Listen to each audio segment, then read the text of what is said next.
බුදු වුණත් පිරිනුවම් පානකම් කර්මානුරූපව යම් යම් ලාභ අලාභ නිന്ദා ප්‍රශංසා සැප දුක් යස අයස ඕවා එනවනේ. නමුත් සුගති භූමියකම උපදිනවා කියලාවත් සෝතාපන්න ඵලයටපත් නොවුණු කෙනෙකුට එහෙම නිශ්චිත නිගමනවලට නම් එන්න බෑ. ඒකයි අපි භව තණ්හාව අපේ సంతානයෙන් උතුරා දැමිය යුත්තේ. මොකද පංචකාමය පිළිබඳව තියෙන තෘෂ්ණාවත් එක්කම තමයි, එහි දීර්ඝයක් විදියටම තමයි අපි භව තණ්හාවත් සකසා ගන්නෙ. භව තණ්හාව හදාගන්නේ එහි දීර්ඝයක් විදියටමයි. මොකද අපි ඇසට හමු වෙච්ච රූපයකට තෘෂ්ණාවෙන් මුසපත් වුණාම, ශබ්දයට මුසපත් වුණාම, රසයට මුසපත් වුණාම, පහසට මුසපත් වුණාම ඒ පහස අපි භවයෙන් භවයට හොයන්න පටන් ගන්නවා. ඒකනේ ස්වභාවය. එහෙමනේ කියන්නේ, එහෙමනේ පතන්නේ. ඊළඟ භවයෙත් ඔහුම හමු වෙන්න, ඇයම හමු වෙන්න, මේ දරුවෝම මුණ ගැහෙන්න, මේ දෙමව්පියෝම මුණ ගැහෙන්න. ඒ විදිහටනේ අප යම්කිසි කෙනෙකුට තෘෂ්ණාවෙන් බැඳුනම, යම්කිසි පංචස්කන්ධයකට උපාදාන වුණාම ඊළඟට ඒක භවයෙන් භවයටම ඇදගෙන යන්න, ඊටත් වඩා හොඳ තැන්වල ඉපදිලා, ඊටත් වඩා හොඳ විදියට අපි අපේ ඉන්ද්‍රියන් ටික පිනවමින් ඉන්න කාම තණ්හාවත් එක්කම භව තණ්හාවත් ඇති කර ගන්නවා. එහෙනම් ඔබ අවබෝධ කරගන්න ඕන, අපි තණ්හාව නැත්තම් ලෝභය කියන යෝගයෙන් නැත්තම් ඕඝයෙන් මේ සසරට යොදවන, සසරෙහි අපි අතරමං කරවන, සසර සැඩ පහරට අහු කරලා අපි තව තවත් මේ සංසාරේ දීර්ඝ ගමනටම එකතු කරන මේ ධර්ම අපේ సంతානයෙන් දුරු කරගන්න පුළුවන් වීර්යයක් අපි හැම දිනම ගත යුතුයි. අපි හැම දිනම ඒ සඳහා ගැඹුරින් අපේ ජීවිතයේ යථාර්ථය, මේ අපි ජීවත් වෙන ලෝකයේ මේ සංකල්ප ලෝකවල තිබෙන ඇත්ත, අපි ඉන්න මනස්ගත, ඒවයි තිබෙන ඇත්ත, ඒවයි තිබෙන හේතුඵල ධර්ම අපි තාම ගැඹුරින් අවබෝධ කරගන්න ඕනේ. එහෙම නැතුව කාම තෘෂ්ණාව සිඳී බිඳී යන්නේත් නැහැ. භව තෘෂ්ණාව සිඳී බිඳී යන්නේත් නැහැ. කාම සහ භව කියන ඕගයන් දෙකෙන් ගැලවීම සඳහා, නිදහස් වීම සඳහා අපි මේ අපිට ලැබිච්ච උතුම් මිනිස් ආත්ම භාවයේ පුළුවන් තරම් ප්‍රඥාව දියුණු කරගන්න ඕන, විදර්ශනාව දියුණු කරගන්න ඕන. ඇත්ත ඇති සැටියෙන් දැකීමේ ඒ උතුම් නුවණ අප තුළ දියුණු කරගන්න ඕන. ඇත්ත ඇති සැටියෙන් දැකීමෙන් ඒ නුවණ දියුණු කරගන්නේ නැතුව කාම තෘෂ්ණාව දුරු වෙන්නේවත්, භව තෘෂ්ණාව දුරු වෙන්නේවත් නැති බව හොඳින් අවබෝධ කරගන්න. උතුම් විදර්ශනා නුවණින්මයි, ඒ උතුම් විදර්ශනා ඥාණයෙන්මයි අපට ඒ ඇත්ත ඇති සැටියෙන්ම දකින්න පුළුවන් මට්ටමට අපේ නුවණ, ප්‍රඥා ඇස දියුණු කරන්න තමයි මේ කාම තෘෂ්ණා සහ භව තෘෂ්ණාවන්ගෙන් අපිට නිදහස් වෙන්න අවශ්‍ය කරන පසුබිම හැදෙන්නේ.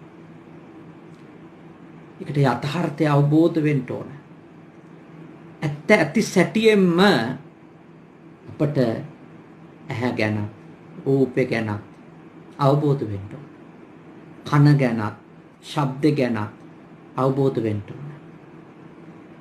එතකොට කන ගැන සහ ශබ්ද ගැන, ඇහැ ගැන සහ රූප ගැන, දිව ගැනයි රස ගැනයි මේ හැම දෙයකම තිබෙන මායාව, මේ හැම දෙයක්ම අපි විසින් ගොඩනගපු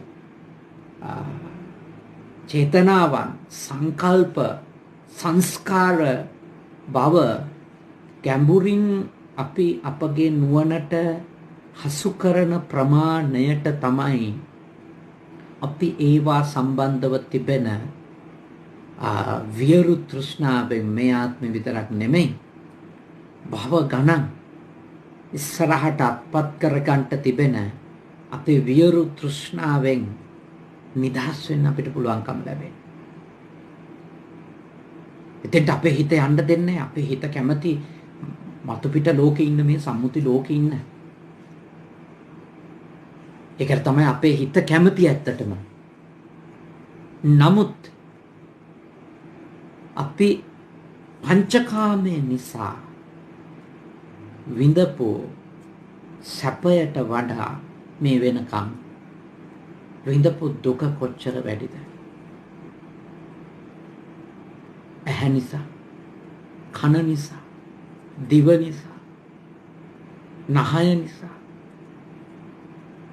මේ කය නිසා විඳපු සැප ප්‍රමාණයද වැඩි විඳපු දුක් ප්‍රමාණයද? ඔබ හොඳට අවබෝධ කරගන්න.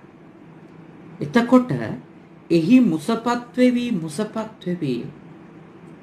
තව තවත් භවයන්ට අපි ඇලෙනවා යනෝ ඇත්ත අවබෝධ කරන්නේ නැතුව ප්‍රශ්නේ විසඳෙනව නෙමෙයි ඇත්තටම. ප්‍රශ්නේ තව තැනකට මාරු වීමක් විතරයි වෙන්නේ. මනුෂ්‍ය ලෝකෙන් දිව්‍ය ලෝකෙට ගියොත් ප්‍රශ්නේ මෙතන ඉඳලා දිව්‍ය ලෝකෙට මාරු වෙනවා. ප්‍රශ්නේ ඉතුරුයි. මොකද එතෙන්දී අවබෝධ කරන්න තියෙන්නේ මොකක්ද?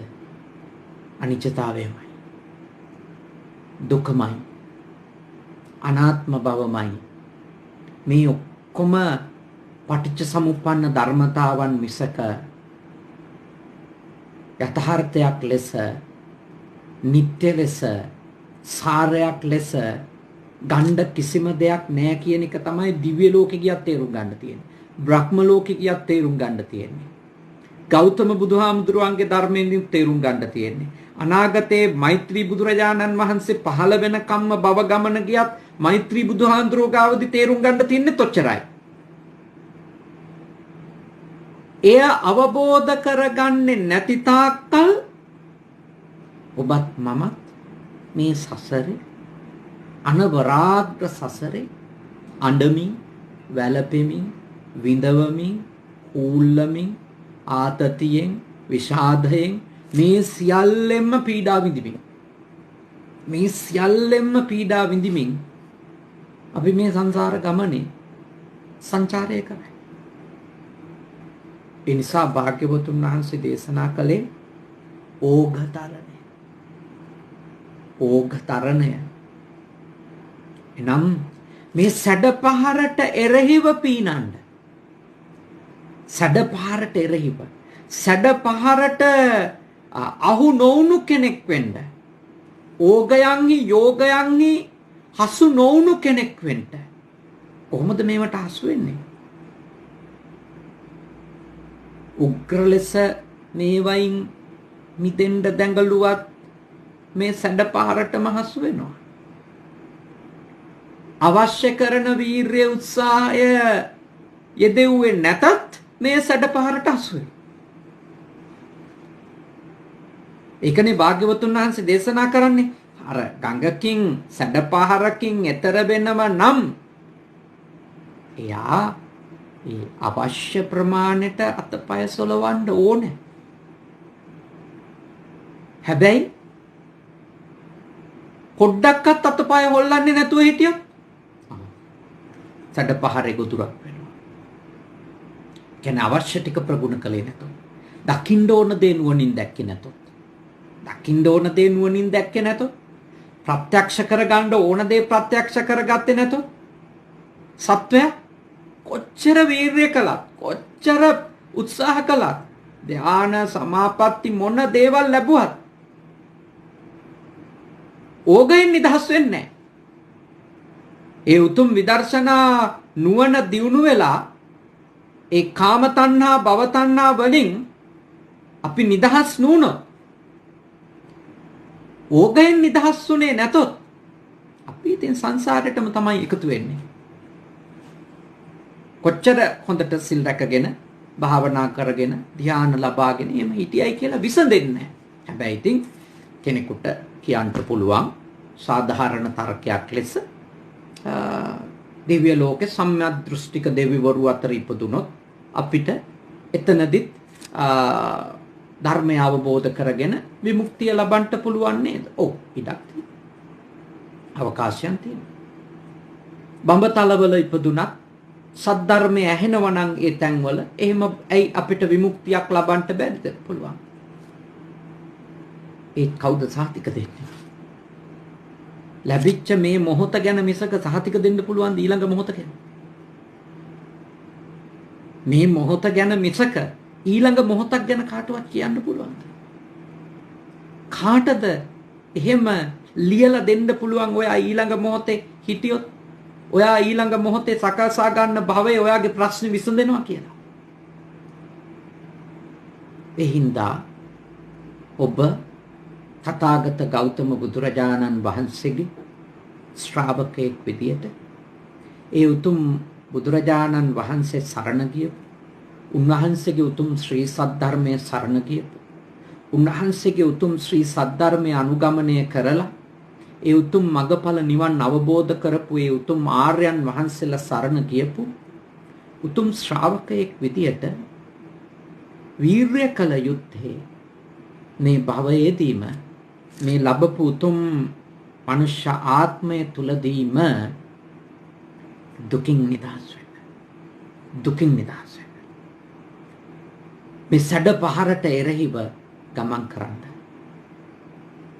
පුළුවන් පළවෙනි අවස්ථාවේ මේ සඳහා වීර්ය කළ යුත්තේ.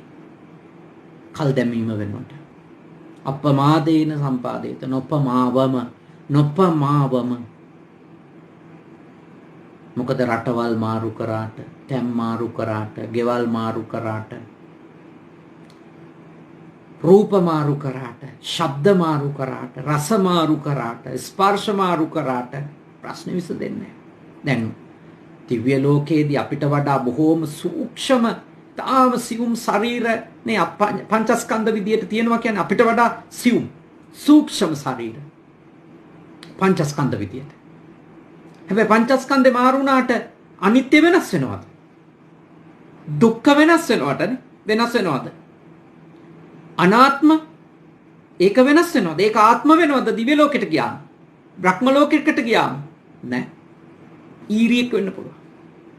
බල්ලෙක් පුරුෂෙක් වෙන්න පුළුවන්. මිනිසෙක් වෙන්නත් පුළුවන් ඊළඟාත්. දන්නේ? ඒ හින්දායි ඔබත් මමත් අපි කවුරුත් පුහුණු වෙන තථාගත ශ්‍රාවකයෝ හැමෝම ඒ නිවැරදි පුහුණුවක නියැලිලා මේ උතුම් ගෞතම බුද්ධ ශාසනයේ තියෙන මේ උතුම් මනුස්ස ආත්ම භාවයේ ලැබිච්ච අවස්ථාවේ මේ උතුම් ධර්ම මාර්ගය හරියට අප තුල වැඩි දියුණු කර ගන්න ඕන. උතුම් විදර්ශනා නුවණ අපි කොතනක ජීවත් වුණත් කිනම් ඇඳුමක් ඇඳගෙන හිටියත් කිනම් රස්සාවක් කරමින් හිටියත් යථාර්ථය අවබෝධ කරගෙන ඇත්ත ඇති සැටියෙන් දකිමින් කටයුතු කරන කෙනෙක් වෙන්න ඕන. ඇත්ත ඇති සැටියෙන් දකිමින්. එතකොට ඔබ ඇත්ත දැන් බද්දියාඳුරුත් කිව්වා ඔව් විදර්ශනාව තමයි දියුණු කරගන්න ඕන කියලා. දැන් ඔක්කොම වැඩ නවත්තලා S2 පියාගෙන